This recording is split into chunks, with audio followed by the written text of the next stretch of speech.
rapaz! Opa! Boa Agora noite para todo sim! mundo. E aí? Grande Aqui, Fábio! tá ouvindo bem? Pessoal, então, eu estou escutando. Pessoal, dá um joinha se vocês estão escutando o Fábio bem aí, se tá bom o áudio do Fábio aí. Tá tudo tranquilo? Fala, Fábio, boa noite, Fábio. Muito obrigado por estar aqui esse Que momento, estar isso? conversando com a gente.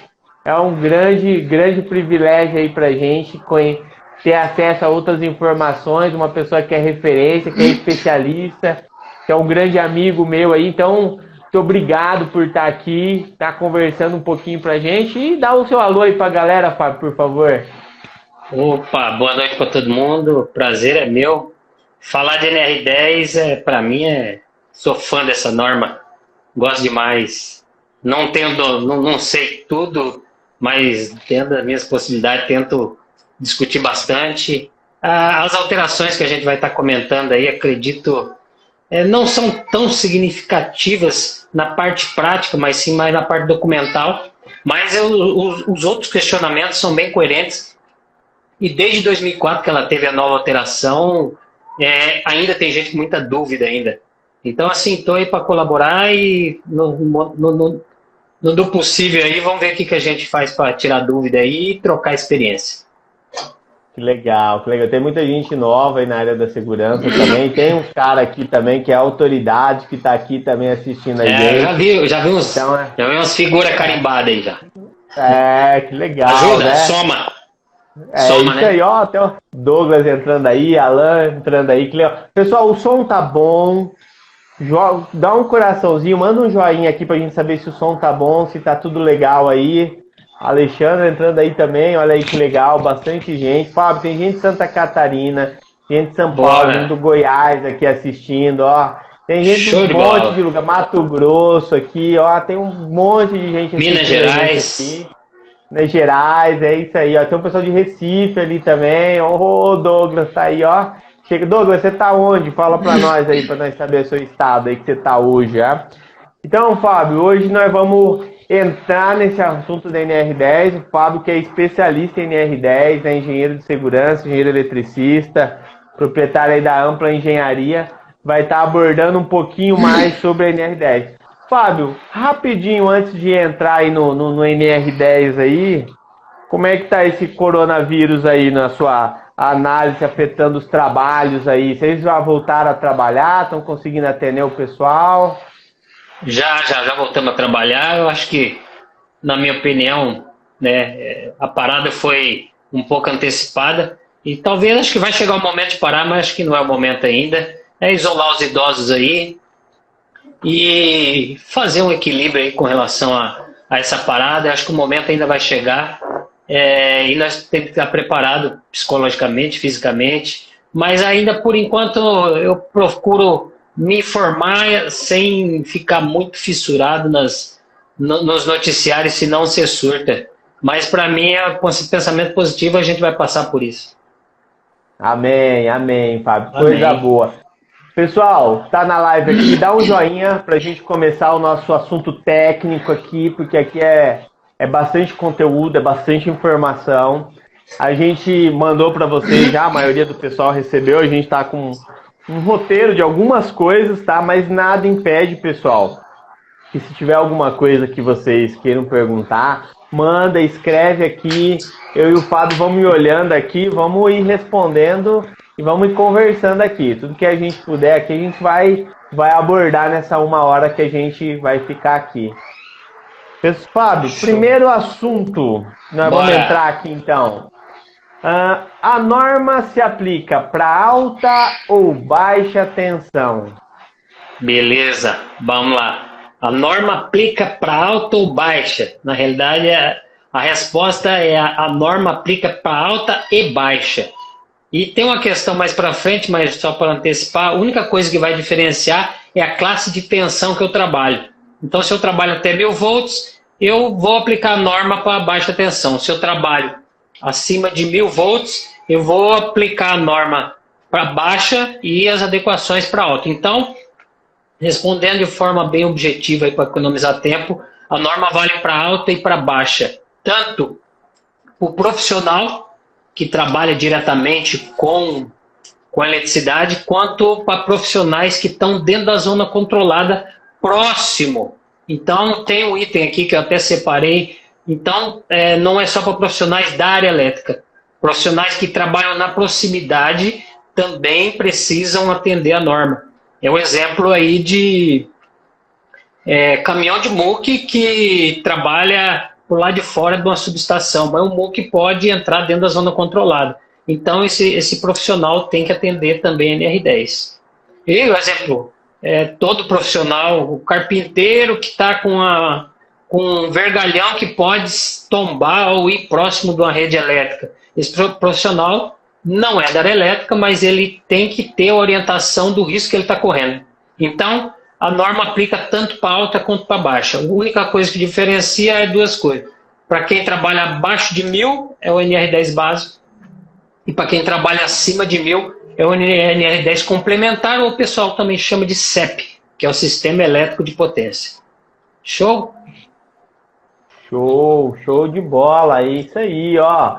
Pessoal, tá tudo tranquilo, o som tá legal aí, todo mundo tá escutando, tá tudo tranquilo. Aí, ó, o Maico chegou aí, Fábio. O Machado me entregou que eu sou palmeirense ali também, ó, tem bastante gente entrando aí, que legal, ó. Jorge agora, ó, coisa boa. Ô, Fábio, antes da minha aqui, ó, Samuca tá perguntando aqui, lá de Coxinha, ó, qual a diferença entre os profissionais eletricista, eletromecânico, eletrotécnico? É somente a carga horária?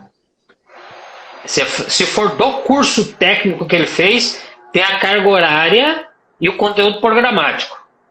O que vai falar se ele pode ou não mexer com eletricidade é a carga horária e conteúdo programático. Aí depende o que está no certificado dele, que o CREA, ou o Conselho dos Técnicos agora, que está separado, designou, estipulou para ele, ó, você pode mexer com isso, com X ou com Y atividade.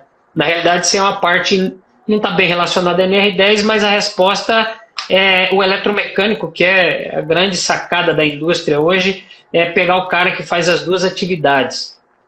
Mas se ele tem carga horária suficiente de elétrica, ele pode ser um mecânico que faz eletricidade, só que aí ele vai ter que fazer, vamos dizer, os exames, todas as atividades que correlacionam tanto a mecânica quanto a elétrica. Então, ele passa a ser eletricista. O eletromecânico, se tiver carga horária e o conselho do profissional falar que ele tem essa atribuição, ele passa a ser um profissional habilitado. Quem vai dizer é o conselho dele. No caso do engenheiro, o CRE, e no caso dos técnicos, o conselho dos técnicos. O conselho que vai falar aqui que esse profissional, qual a atribuição dele. É uma grande sacada hoje. E vou te falar, a tendência hoje é o eletromecânico. Em vez de eu contratar um eletricista e um mecânico, hoje eu contrato o eletromecânico e ele faz os dois. Porque antigamente, por exemplo, para mim deixar no turno, acontece muito, o cara vai deixar no turno um mecânico e um eletricista.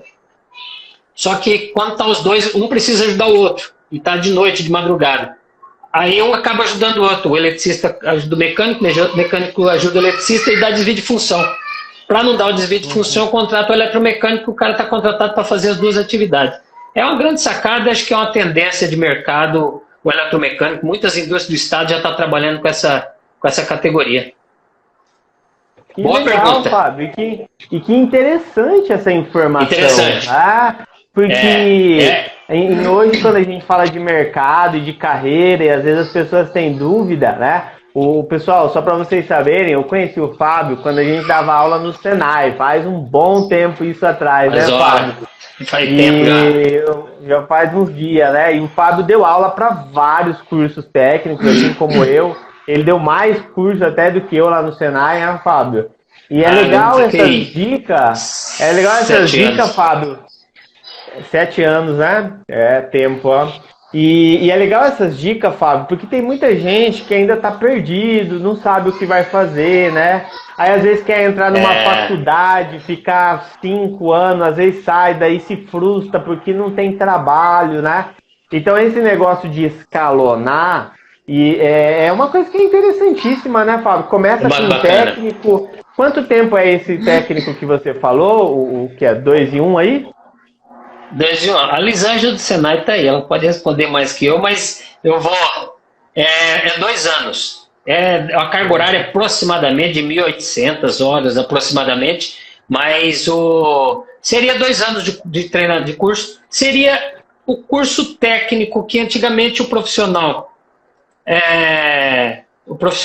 ele teria que fazer um curso técnico em mecânica, 2 anos. Depois ele teria que fazer o curso técnico em elétrica. Aí ele une os dois, vira o eletromecânico. Então, assim, a carga horária mesmo, ele só dividiu. Então, quem vai estipular mesmo é a categoria dele, é o conselho de classe dele. No caso dos técnicos, que saíram, o técnico agora, eles saíram do CREA. Eles respondem a um conselho específico deles mesmo. Então, o eletromecânico é uma sacada, é uma tendência de mercado. Eu acredito que para a indústria isso aí é excelente, e para o profissional também. Né? O profissional muito eletricista, eu queria o mecânico, por exemplo, eu queria atuar na elétrica, teria que fazer outro curso. Com eletromecânico seria o pulo do gato aí. É uma dica boa. Recomendo. Show de bola, O Robão está perguntando aqui, se o NR10 pode ser ministrado somente por engenheiro de segurança do trabalho, sem ser engenheiro eletricista. Robson, vamos aguardar que vai chegar nesse ponto aqui, Fábio. Vamos deixar anotado aqui. É difícil. Falar essa da polêmica. Essa dá, né? O Mário tá falando que a gente tá conservado, Pô, Mário, né? O Mário tá achando nós é novo. Uma maquiagem. É uma maquiagem, Mário. Daí nós fica parecendo que é novo, Tem um tratamento antes. Pegou muita estrada de chão nós aqui, então tá meio destruído aqui. Mas, olha, aprendendo muita coisa, né? O pessoal da Íntegra aqui, Soluções de Engenharia, tá falando que é engenheiro mecânico e pós-graduado em segurança. Com o curso eletromecânico, posso assinar na baixa tensão? A questão é a seguinte, abaixo ele pode, até um determinado quilowatt.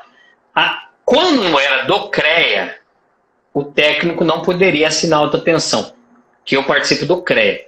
Como os técnicos criou um conselho só para eles, e eles estipularam norma, por exemplo, laudo técnico anteriormente não poderia assinar laudo. Como eles saíram do CREA, o CREA não tem nenhuma autoridade sobre eles mais.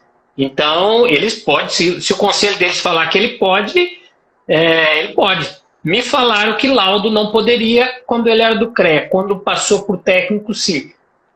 Agora, a alta tensão acho pouco provável, que até a concessionária não autoriza. Mas a baixa tensão está autorizado. Se eu não me engane, no CREA até 700 kW.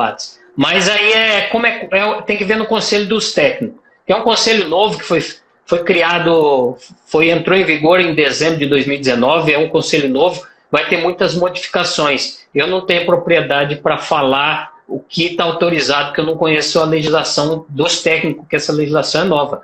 Mas tem mais atribuições do que tinha antes, quando os técnicos eram do CREA.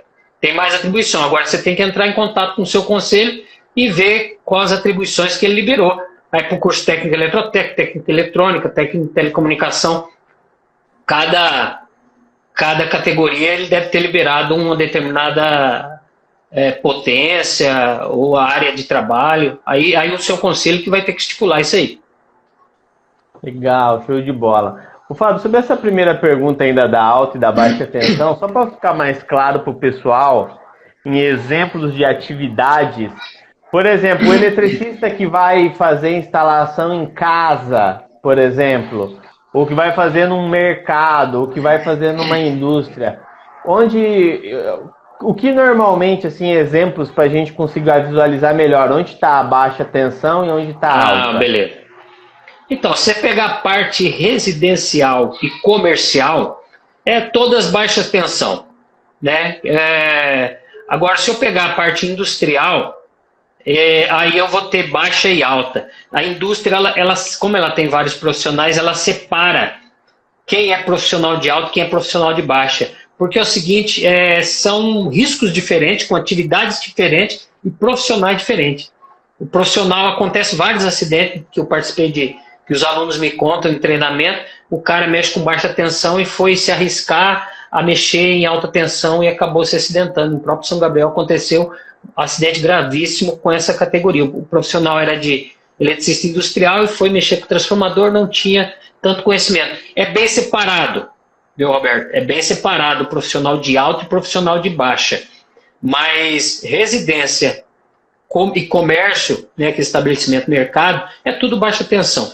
Para mim, mexer com alta tensão tem que estar do transformador para cima. Vou dar um exemplo. Você está num poste. Tem 3 fios horizontais na parte superior do poste, na parte horizontal, em cima de uma madeira, de uma cruzeta. Aquilo lá é alta tensão. Abaixo daquilo lá tem 4 fios na vertical. Aqueles 4 fios na vertical são baixa tensão. Então, o profissional que tiver na horizontal é alto, que tiver na vertical ali é baixa. A questão é profissionais que não é da área, por exemplo, muque, guincho, guindaste. Esses profissionais eles vão se aproximar com a caçamba, com o muque, com o guindaste, perto de uma alta tensão, por total falta de desconhecimento e acabam se acidentando.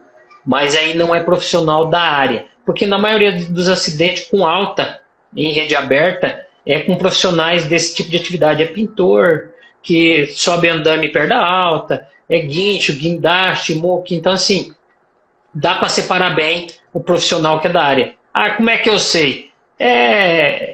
Saber, às vezes, não é tão bom, porque, às vezes, você entra na curiosidade, né? O profissional que é profissional habilitado, capacitado ou qualificado, ele sabe o que é alto e o que é baixo. Ele tem que saber o que ele pode e o que ele não pode fazer. Então, residência, comércio e residência, todos são baixa tensão, e aí tem que seguir os procedimentos corretos que a gente vai falar mais para frente aí. Legal, show de bola, show, valeu, Fábio, muita informação importante. Pessoal, dá um coraçãozinho aí se tá legal, vocês estão escutando bem. Aqui, ó, o Leandro tá falando aí, ó, técnico em eletromecânica, legal, Leandro, lá no Goiás, ó, bastante gente entrando aqui também, ó, íntegra, né? Mas é aceitável ao Ministério do Trabalho? Ah, é o Thiago tá falando com a gente aqui, ó. O Thiago tá falando se é aceitável ao Ministério do Trabalho. Ele perguntou aqui antes sobre aquela questão do engenheiro mecânico, né? O Ministério do Trabalho não rege, né? É o conselho da classe que determina o que a pessoa pode fazer. O Ministério do Trabalho não tem... O Ministério do Trabalho emite a norma. E aí fala que o profissional tem que ser habilitado. Cada conselho diz o que o cara pode ou não fazer. Não é isso, Fábio? Perfeitamente. E outra, vamos dizer, dentro da elétrica tem várias categorias. Por exemplo, o engenheiro eletricista com ênfase em telecomunicação, por exemplo, ele não mexe com alta, e é um engenheiro, ele dá a parte elétrica. A ênfase dele é outra e ele não trabalha com eletricidade. SPDA, aterramento e alta tensão, ele não pode. O conselho de classe já designou que ele não pode fazer. Quem vai separar isso mesmo é o projeto de curso da faculdade onde você está fazendo, a Secretaria de Educação e o Conselho de Classe, que no nosso caso dos engenheiros e os técnicos. Quem vai designar são essas três categorias, né? Essas 3 instituições. Agora, o Ministério do Trabalho, ele fala profissional habilitado. Beleza, show de bola, Fábio. Pessoal, continuando aqui, direito de recusa. Acabou o direito de recusa do NR10? Que história é essa aí, Fábio? Acabou. Conversa Acabou. Essa aí. Vamos lá. Eu vou ler aqui certinho o que aconteceu. Vamos lá. O item 10, 14 e 1.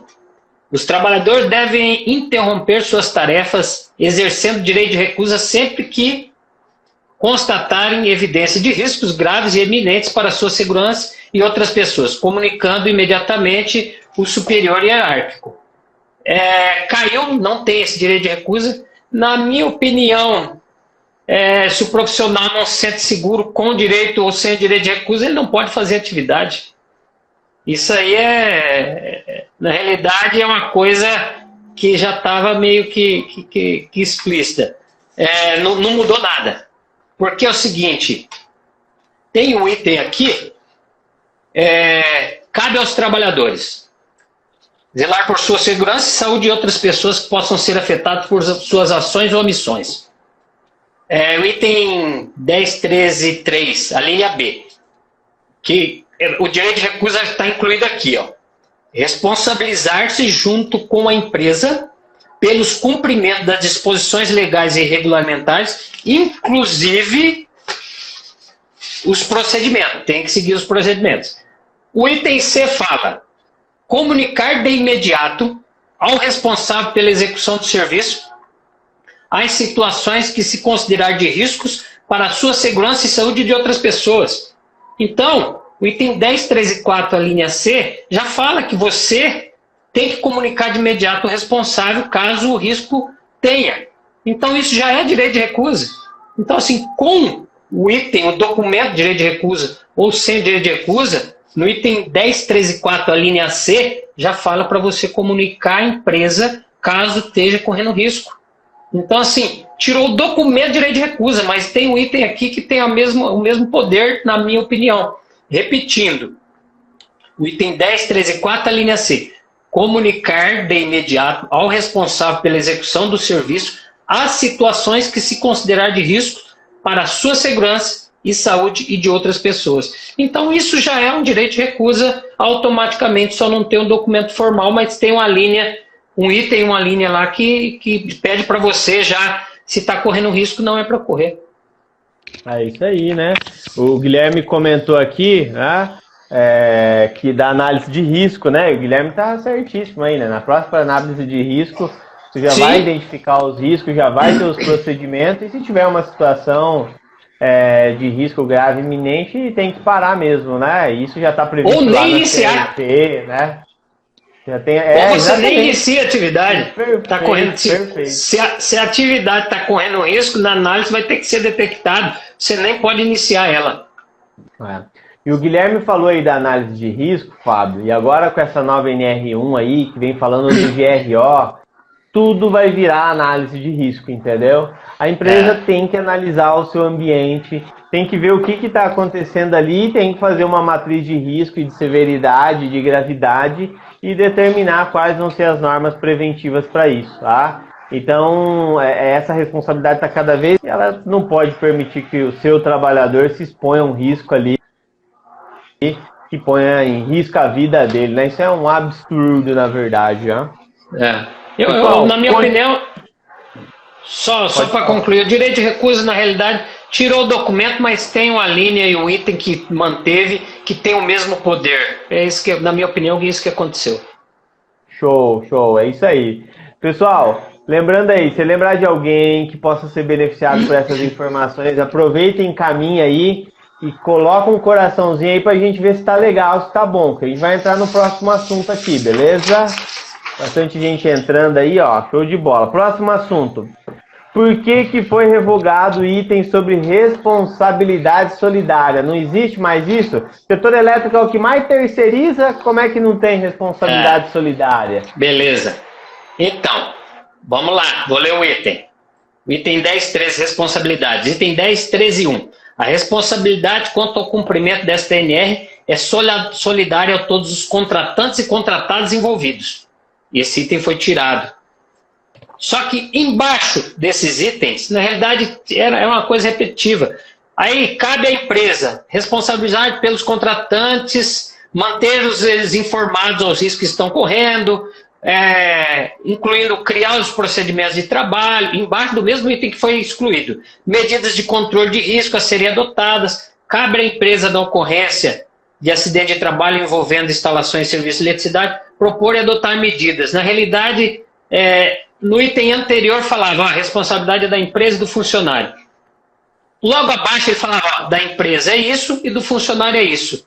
Se embaixo ele está falando que a responsabilidade da empresa é ABC e do funcionário é XYZ, automaticamente os dois são solidários.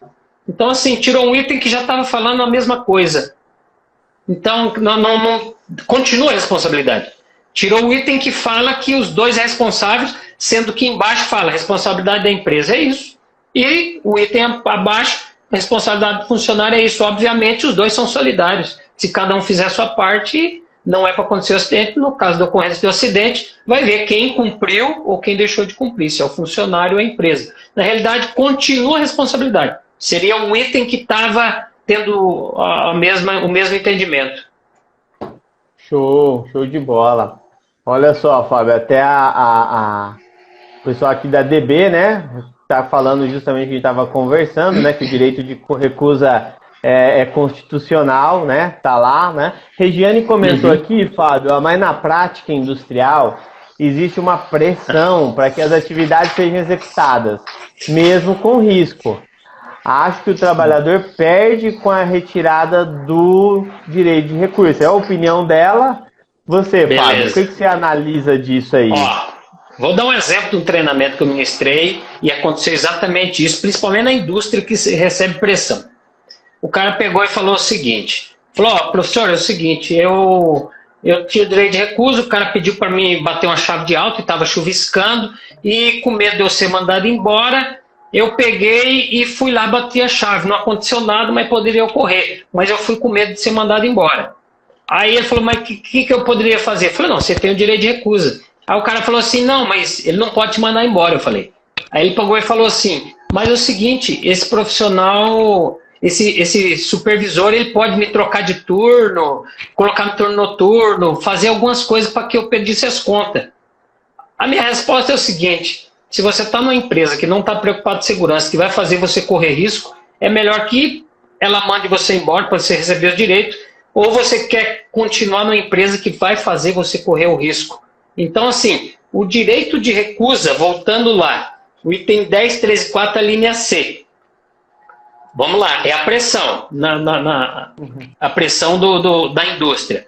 Comunicar de imediato ao responsável pela execução do serviço as situações que se considerar de riscos para a sua segurança e saúde de outras pessoas. Eu me entendo como direito de recusa. Se não tem o documento, na minha opinião, o profissional está correndo risco, ele não pode exercer essa atividade. Se o cara vai falar, vai mandar embora, na minha opinião, que vai mandar embora vivo. Porque se ele ficar numa empresa que não está cumprindo as normas de segurança, ele vai sair de lá morto.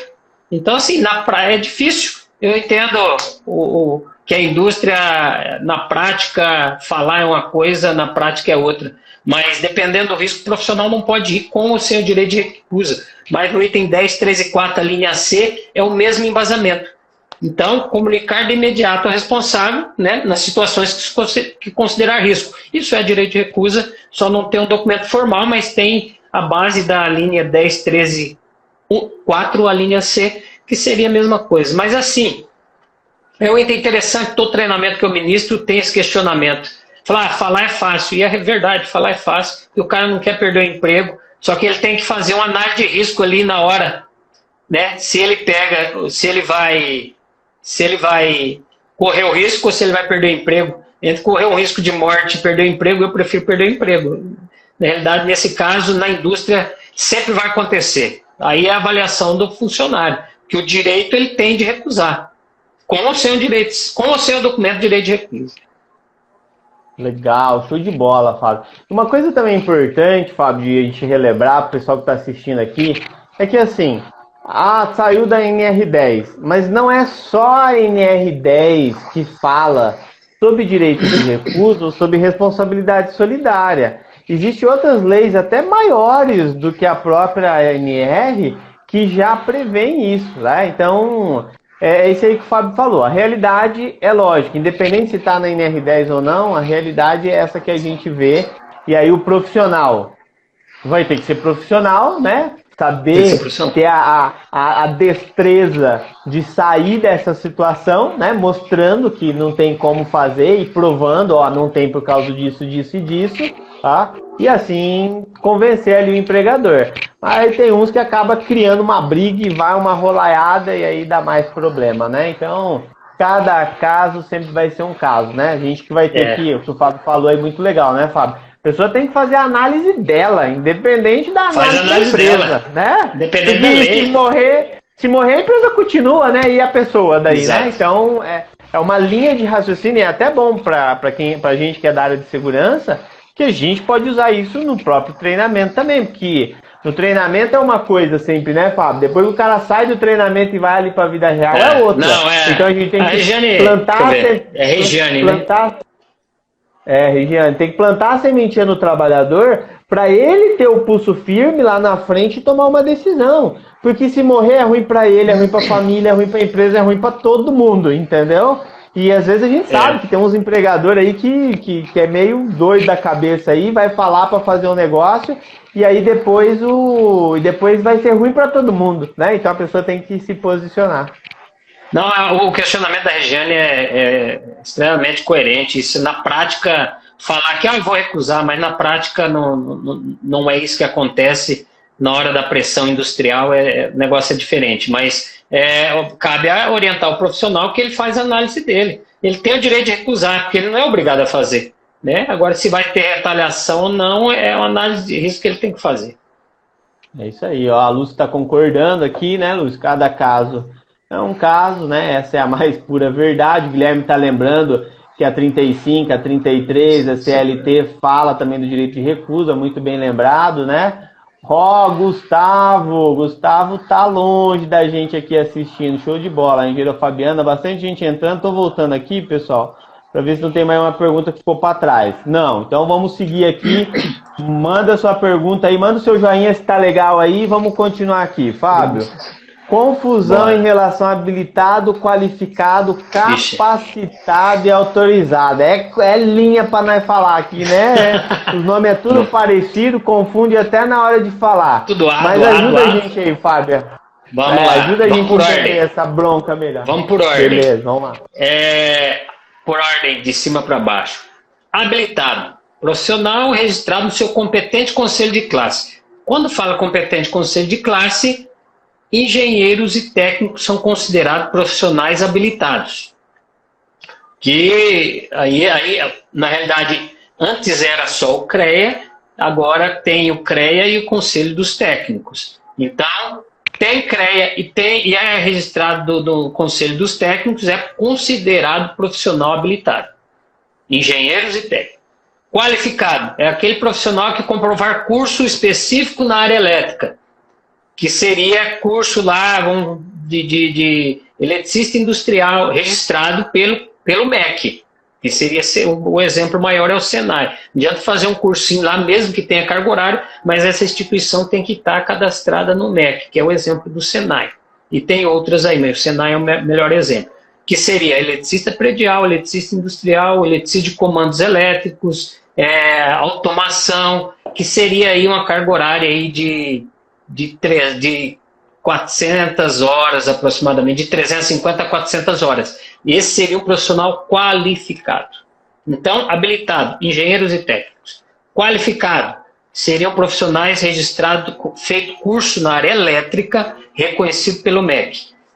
Capacitado, esse é o maior problema das empresas. Ele não é engenheiro, não é técnico, não é eletricista. Ele é um profissional que tem 30 anos de experiência e não tem curso nenhum. A empresa, um profissional habilitado, que é engenheiro ou técnico, pode pegar esse profissional, fazer uma capacitação interna na empresa, e esse profissional trabalha lá com um treinamento interno, sendo que ele vai trabalhar, o que ele vai fazer vai depender do que ele foi treinado pelo profissional habilitado.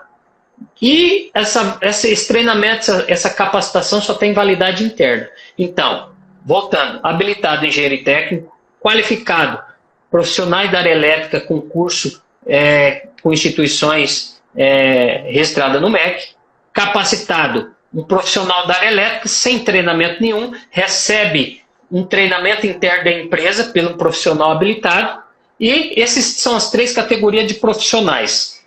Então, habilitado, qualificado e capacitado. Agora, autorizado. A empresa você pode ser engenheiro, pode ser técnico, pode ter 30 anos de experiência. Ela precisa de uma autorização formal falando que o profissional pode intervir em instalações elétricas de alta ou em baixa tensão, ou um documento formal falando que aquele profissional pode ser engenheiro, pode ser técnico, pode ser capacitado, mas ele simplesmente não pode mexer na instalação.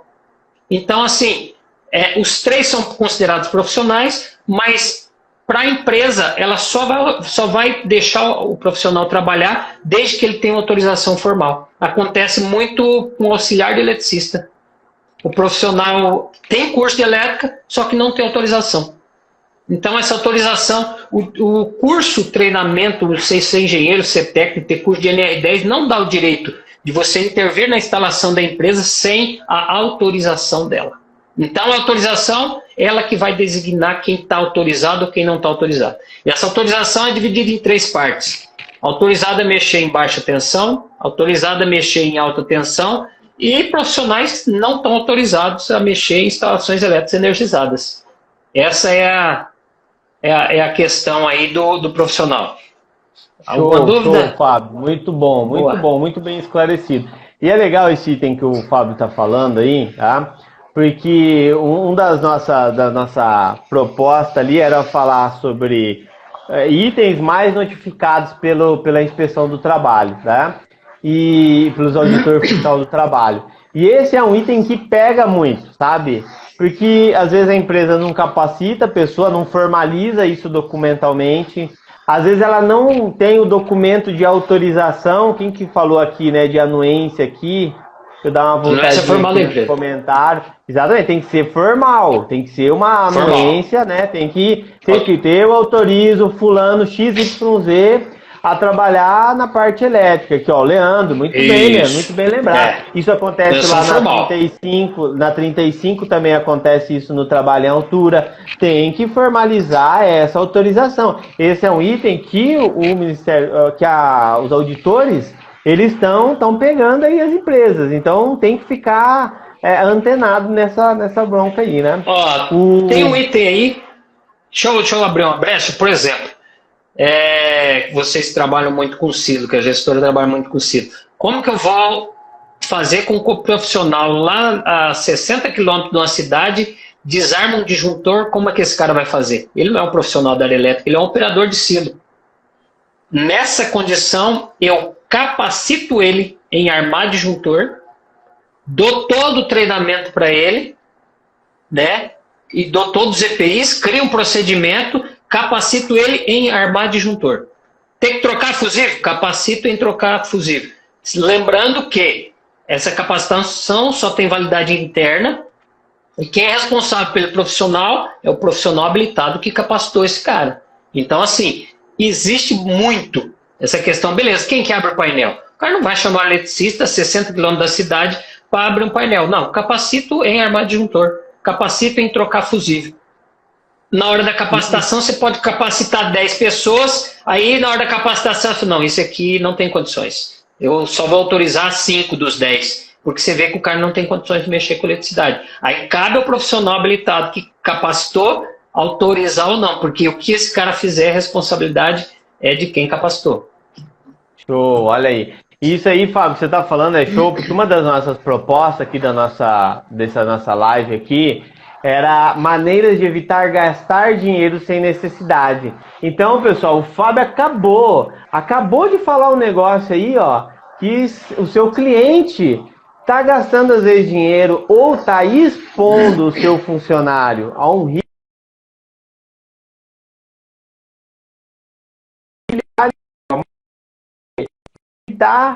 de evitar gastar dinheiro sem necessidade, sabe? Conversa ali, orienta lá, ó, vamos chamar o engenheiro eletricista para ele vir fazer a capacitação, ele vai ser o responsável técnico e pronto. Não precisamos chamar o povo lá de longe e estamos legais seguros perante qualquer fiscalização que tiver. Olha aí, show de bola, né? Então, muito bom, ah? O Fábio, muito bom essa explanação aí, show de bola. Pessoal, a gente está passando aqui da nossa metade aqui dos nossos conteúdos, né? Vamos entrar agora no CEP, tá? Fábio, quem precisa fazer o curso CEP, o que é CEP? Ajuda o pessoal a entender. Vamos lá. É o seguinte, igual a primeira pergunta, a norma se aplica a alta e baixa tensão? Sim. Então, para profissionais que mexem com residência, comércio e outras atividades que mexem abaixo de 1000 volts, eu preciso do curso NR10 básico. Quem mexe acima de 1000 volts, o NR10 complementar ou também a CEP, que é o Sistema Elétrico de Potência. Então, trabalhou acima de 1000 volts, que, assim, o mínimo que a gente tem aí é 13.800, 13.8, 17,5, 34,5, 34,5 kV, que seria 34.500 volts. Então, assim, seria profissionais que mexem com alta tensão, que seria, na maioria das vezes, é um outro tipo de profissional, né? E ele precisa participar do treinamento de NR10, passar pela prova e participar do curso de NR10 CEP, que é o complementar, se a formação 40 horas. Então, assim, CEP é Sistema Elétrico de Potência. Mexeu com alta tensão, você tem que ter o básico e tem que ter o complementar, que é a mesma coisa que o CEP. Legal, show de bola, hein? Muito bom, Fábio. Pessoal, se ficar alguma dúvida, né, fala aqui, manda um joinha se tá tudo ok, tá? A Jaiane perguntou aqui, Fábio. Manda. Jaiane, tudo bom? Aqui, ó, a Jaiane tá falando aqui, ó, um documento padrão para essa autorização. Tem um modelo padrão para autorizar o pessoa em trabalho? Não, a norma fala um documento formal, igual foi comentado aí. Não tem um modelo padrão, não. Né? A maioria das vezes você tem que colocar os dados da empresa, os dados do profissional, a capacitação, a atribuição que ele tem na empresa, se é eletricista de alta, de baixa, e o item do que ele está autorizado a mexer com alta, a mexer com baixa, alta e baixa, ou se ele não está autorizado, e data e assina e anexa dentro do documento dele. Então tem que ser esses dados, não tem um documento formal, não existe documento. A gestora pode disponibilizar esse documento aí para o pessoal. Aí sim, olha isso aí, ó. Show de bola, né? Pessoal, ó, o assunto tá show, né? Vocês dão um joinha se tá legal. Se tiver alguma dúvida, vai falando aí.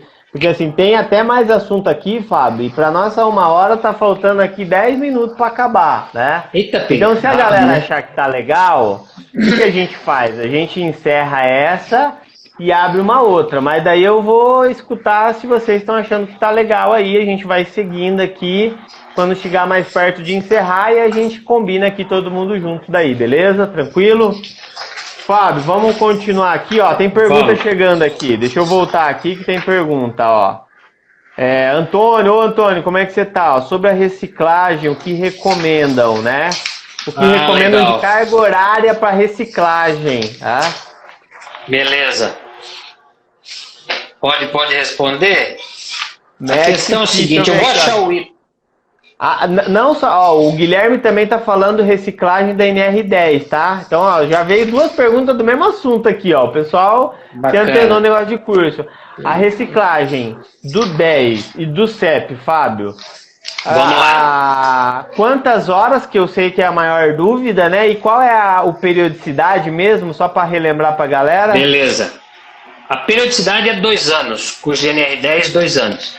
A formação é 40 horas. Formação seria o cara que nunca fez NR10. Ele tem que fazer 40 horas, onde tem que ter a parte elétrica, a parte de segurança e a parte de primeiros socorros. No CEP, isso para o NR10 básico. O NR10 complementar, que é o CEP, aí só fica mais a parte prática. Tem uma teoria sobre a alta tensão, que o CEP é alta, e a prática, que é particular e exclusiva de cada atividade. Então, o básico tem um padrão de treinamento, o CEP não tem. Depende da particularidade de cada empresa e ele é prático. Eu monto a teoria e vou para campo fazer a prática. Na maioria das vezes, o pessoal não tem o procedimento. Durante o treinamento, a gente vai criando os procedimentos. Quando você não tem procedimento. Caso a empresa tenha procedimento, o que é o treinamento? Treinar os procedimentos que já tem. Então, assim, essa é a questão da carga horária para 40 horas do básico e 40 horas do CEP. A carga horária para reciclagem. Vou ler a norma aqui.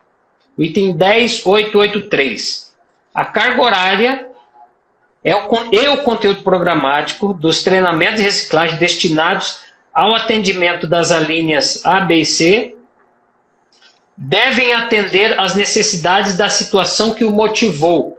Se a motivação foi troca de função, mudança de empresa, retorno do afastamento por período superior a 3 meses ou modificação significativa nas instalações. Então, a norma nem antes e nem depois não entrou no item carga horária para reciclagem. Ela fala que a formação tem que ser 40 e deixa em aberto. Tem empresa que faz os 40. Aí há uma interpretação. Se você quiser entender que é os 40, você entende. Mas ela não fala, a carga horária de reciclagem tem que ser X horas.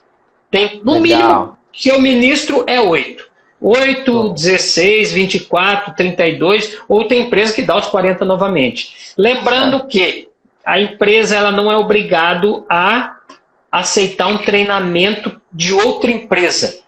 Ela tem a opção de aceitar, mas ela não tem obrigação de aceitar um treinamento de um profissional. Fala, eu já fiz treinamento na empresa X. Não, aqui é a empresa Y, você tem que treinar, fazer o nosso treinamento. Tem esse questionamento também. Ela tem a opção, ela não é obrigada a aceitar. Legal. E o que eu falo também da reciclagem, né, Fábio? Uma coisa é o cara que está numa indústria, né? Que está num lugar que é relativamente simples, né? Agora pega esse pessoal que está aí no sistema elétrico de potência aí, né? Mexendo com rede energizada, é outra situação, né? É outra realidade. Vivência dos caras, né? Então, o Leandrão tá falando aqui que eles fizeram um modelo lá no Goiás, lá para autorização, ó, show de bola, valeu, ó. Não, E o Robson tá falando aqui que não é para terminar de responder a dele, nós vamos responder, Robson. Qual é a pergunta do Robson? Vamos responder. É essa próxima que nós vamos entrar aqui, ó. Bora. Deixa aqui, ó. O Guilherme falou aqui, ó. Posso fazer uma reciclagem para Basic e para CEP numa mesma turma? Não. Você pode fazer, mas separadamente. Né? O conteúdo programático é no anexo 3 da NR. Tem que seguir os anexos. Está no mesmo anexo, mas é separado. O básico é a matéria tal e matéria X e o CEP, que é o complementar, matéria Y. Lembrando que um é teórico, o outro é teórico e prático específico. O CEP é específico para a atividade da empresa. O básico, como o nome diz, ele é básico, é um meio que, vamos dizer, universal para todas as empresas. Então não pode ser realizado no mesmo treinamento. A não ser que você separe, né? Vou pegar esse final de semana para ministrar. E você separa. Terminei o básico, iniciei o complementar, que é o CEP. Isso aí, show de bola, né? Qual que é do Robson? Robson é quem pode ministrar o curso de NR10, é o nosso próximo assunto. Ele falou assim, tem que ser só engenheiro de segurança, só engenheiro eletricista, tem que ser os dois. E aí, Fábio? Boa pergunta. Passa o negócio, né? Aí, Vamos lá. Tá vendo? Vamos lá. Profissional habilitado e registrado no competente conselho de classe. Eu que falava habilitado. Antigamente, habilitado era engenheiros e técnicos. Já cheguei a falar para o técnico foi lá e ministrou o treinamento e o CREA negou o treinamento do cara. Então, assim, é muito difícil um técnico ministrar o treinamento, não que ele esteja proibido. Ao contrário da NR13, que está lá engenheiro mecânico, a NR10 fala profissional habilitado, não fala engenheiro eletricista, não tem esse, ele fala profissional habilitado. Essa é a questão, quem pode ou não ministrar o treinamento de NR10. Qual que é a outra pergunta do Robson? Tinha que ser, e se for só engenheiro de segurança, não for eletricista? Tá. Vamos lá. O formação, que é um profissional que tem que ter 3 coisas no NR10 básico, 40 horas de formação. Riscos elétricos, prevenção, combate a incêndio, segurança do trabalho e primeiros socorros. Eu, particularmente, não tenho conhecimento em primeiros socorros, então eu não posso ministrar esse curso sozinho. Eu tenho que ter uma maior expertise, tem que ser o profissional da parte de primeiros socorros. Prevenção, combate a incêndio, e a parte de APT, EPR, a parte de segurança do trabalho, tem que ser um profissional da área de segurança do trabalho. E riscos elétricos tem que ser um profissional da área elétrica. Então, o profissional para ministrar o curso básico sozinho, ele tem que ser engenheiro eletricista, tem que ser engenheiro de segurança e ele tem que ter a capacitação em primeiros socorros. Eu que sou engenheiro eletricista, eu dou a parte da elétrica e dou a parte da segurança. Primeiros socorros eu não posso, não tenho habilitação nem qualificação para isso. Então, formação. O básico, o que acontece muito, que eu até recomendo nas empresas, é o seguinte: primeiros socorros. Você vai no NR35, tem primeiros socorros, no NR13 tem primeiros socorros, no espaço confinado 33 tem primeiros socorros. O que as empresas, eu recomendo que faz um primeiro socorro que uma carga horária bem extensa, que agregue todos os riscos, e o CEP você não precisa dar primeiro socorro. Você usa aquele certificado de primeiro socorro de elétrica que ele fez lá, com carga horária compatível, e no CEP só o engenheiro eletricista, né? Agora, formação não. Formação é 3 profissionais, com exceção se o profissional é engenheiro eletricista e de segurança, aí 2 profissionais, aí ele precisa. Agora, se o cara for completo, engenheiro de segurança, engenheiro eletricista e tem a habilitação em primeiro socorro, ele dá o início do curso sozinho. Vamos ver se eu respondi a pergunta. 30 segundos, o Instagram vai encerrar a nossa live.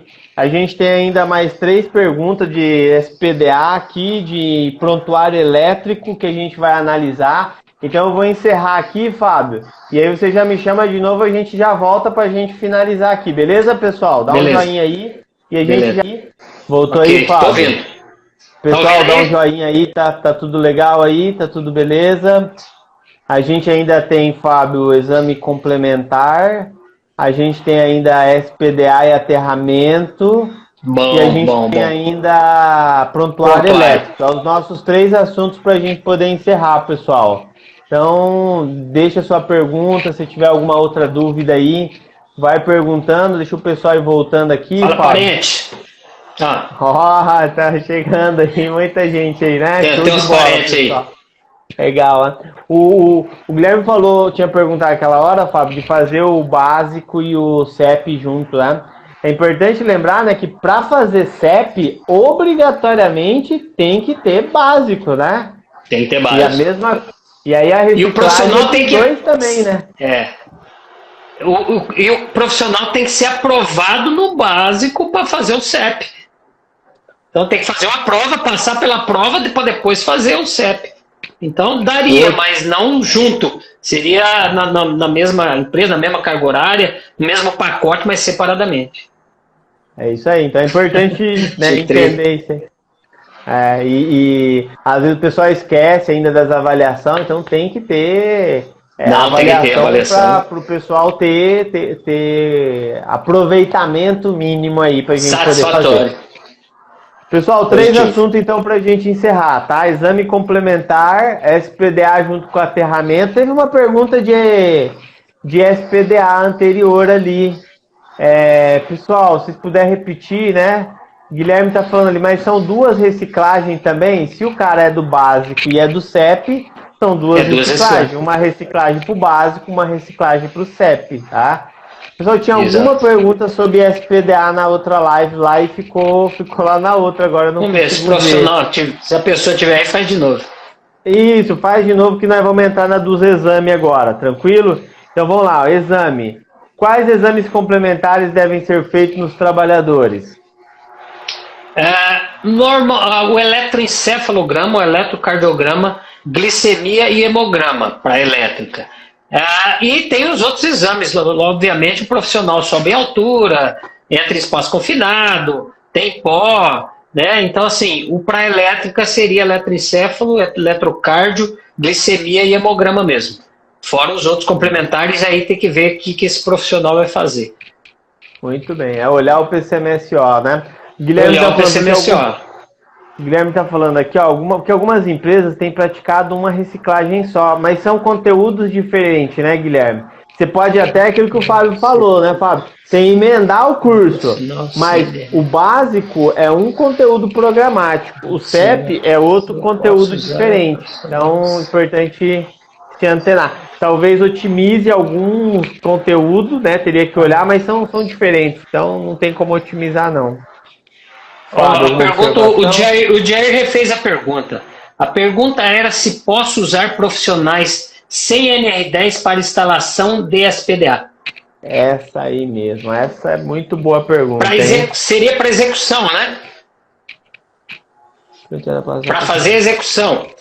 Instalação, do SPDA. A instalação, execução.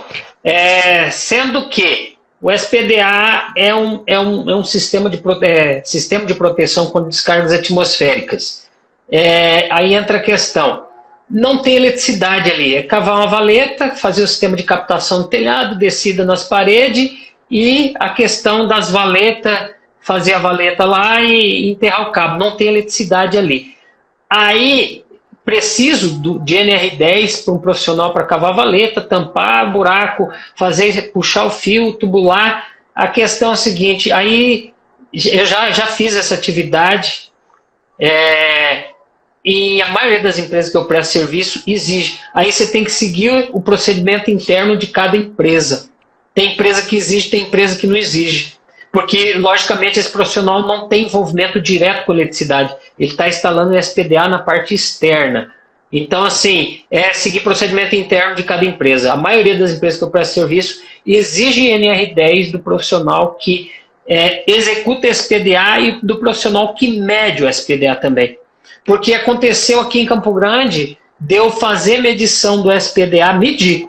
Ou você vai conectar o SPDA numa outra malha e essa malha pode estar uma fuga e estar descarregando energia num SPDA ou num aterramento, entendeu? Então, assim, por uma falha lá, estava descendo 6 amperes por uma malha de SPDA na parede. Então, a hora que nós fomos medir, o aparelho começou a medir errado, a hora que foi ver lá, medir uma amperagem. Então, tem risco. A maioria das empresas exige SPDA para quem executa e para quem mede. Agora, cabe aí o procedimento interno de cada empresa. Legal, show de bola aí, ó. Pessoal, dá um coraçãozinho, manda um joinha aí, tá legal, vocês estão escutando bem, tá tudo tranquilo, a gente tá quase encerrando a nossa live aqui, tá? A gente vai falar um pouquinho aqui sobre aterramento e prontuário elétrico, os dois assuntos pra gente encerrar, o pessoal poder descansar, né? Então só mexe um coraçãozinho aí, dá um joinha aqui, só pra gente saber se tá legal, vocês estão escutando aí bem, tá tudo tranquilo. Leandro, aqui em Goiás, Leandro tá falando que aqui em Goiás, todas as empresas que prestam serviço exigem treinamento para todos os profissionais. É isso aí que o Fábio falou, né, Leandrão? Exigiu aí, não importa o que tá na norma, né? Sim, é procedimento interno. A partir do momento que você entrou lá, tem que seguir o procedimento dela. Ô Fábio, e aqui a pergunta até era, qual a importância do SPDA e do aterramento, né? O que você... Bora. Quais as observações que você fala do aterramento aí pra gente? Vamos no aterramento primeiro. O aterramento, ele é uma medida obrigatória, até pela ANR cita ela cita que tem que ter o aterramento. Como é que eu vou fazer o aterramento? Já me fizeram essa pergunta. Mas a norma não fala como é que eu faço o aterramento. Aí você vai no ANBR. A ANR, ela fala, tem que ter. Como é que eu vou fazer? Você vai seguir uma ANBR específica da área. Então, assim, seria a importância do aterramento, seria a proteção de pessoas contra fugas e falhas em máquinas e equipamentos. Vamos dar um exemplo. Um fio descascado encostando numa estrutura metálica de um frigorífico que trabalha com umidade. Esse fio vai roçando, chega a hora que ele descasca, energiza uma estrutura metálica e a primeira pessoa que encostar ali, tiver aterrado, vai receber essa descarga desde que esse equipamento não esteja aterrado. Se esse equipamento está aterrado, essa fuga vai para a terra. Então, aterramento é para proteção de pessoas, não é para proteção de equipamentos. Então, tanto a residência, comércio e indústria, o aterramento é parte fundamental da instalação elétrica para a proteção de pessoas. Protege pessoas contra fuga por falha, por descarga de qualquer tipo de energia que vem numa estrutura metálica. Então, assim, é fundamental. Tem a 5410, que ela fala os procedimentos aí do aterramento, é peça fundamental para a segurança de pessoas. E isso entra para a questão de residência também.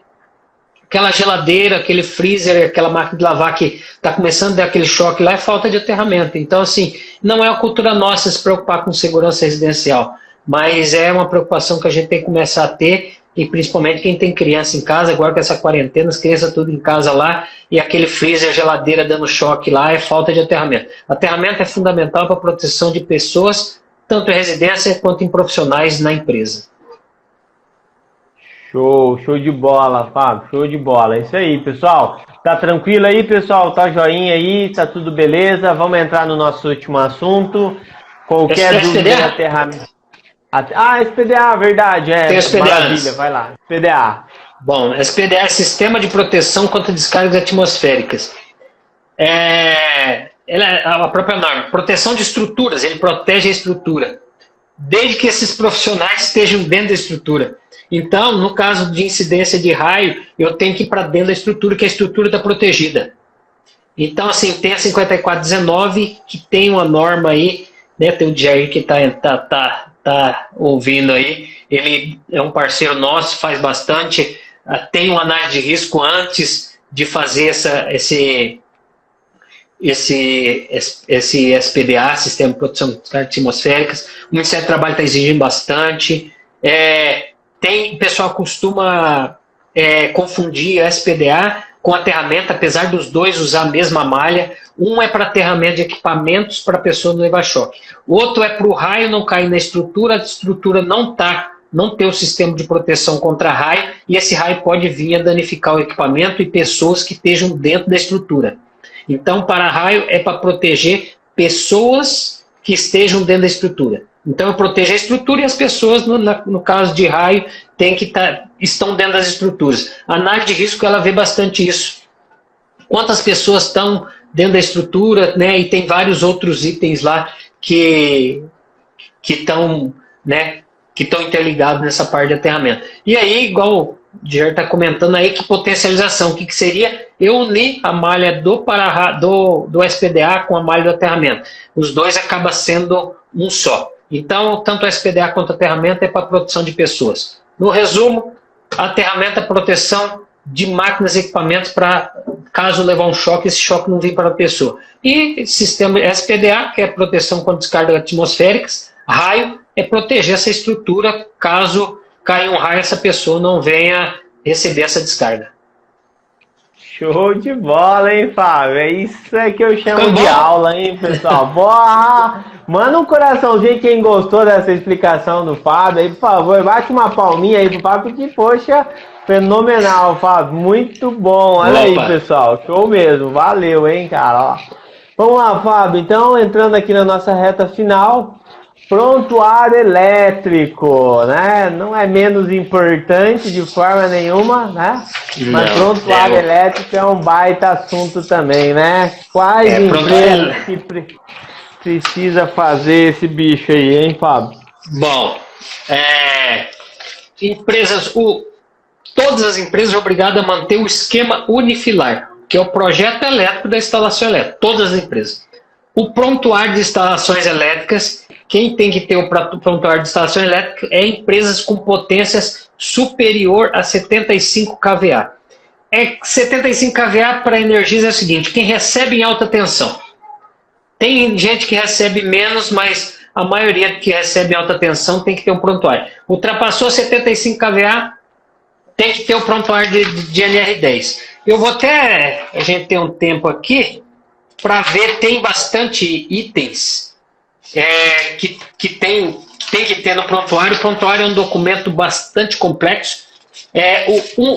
O item que a gente não comentou, Roberto, que também caiu na norma, foram 3 itens, nós comentamos 2, é que esse documento, tem relacionado ao prontuário. A documentação prevista nesta NR deve estar permanentemente à disposição das autoridades competentes. Esse item também saiu da norma. Por quê? Verdade. Um item anterior fala, a documentação prevista nesta NR deve estar permanentemente à disposição dos trabalhadores que atuam em serviços e instalações elétricas, respeitando as abrangências, limitações e interferências nas áreas. Se eu tenho um documento disponível para os profissionais, automaticamente as autoridades competentes têm acesso a esse documento. Então, eu não preciso ter um documento lá separado só para as autoridades, que seria o mesmo documento que está para as autoridades e está para os profissionais. Então, assim, dos 3 itens da norma, o que mais gerou transtorno aí, que gerou mais questionamento, foi o direito de recusa mesmo, mas tem, o pessoal até já comentou, tem outras amarrações que você tem esse direito de recusa. Mas esse item também aqui tinha no item anterior. Se eu tenho esse documento, que é o prontuário de NR10, acessível aos profissionais, eu não preciso ter um outro documento acessível às autoridades competentes. Então não tem lógica isso. E só para dar uma pincelada, o que tem que ter nesse prontuário de NR10? No resumo, especificação das características de proteção, né, especificação das características relativas à proteção de choque, queimadores e incêndio, é o dispositivo de proteção, indicação de posição do dispositivo de manobra, descrição, assim, procedimentos de trabalho, os testes de isolação em EPIs e EPCs, quem trabalha com área classificada, com atmosfera explosiva, tem que ter as características aí dos equipamentos que atuam na área classificada, e assim, então, são outros documentos.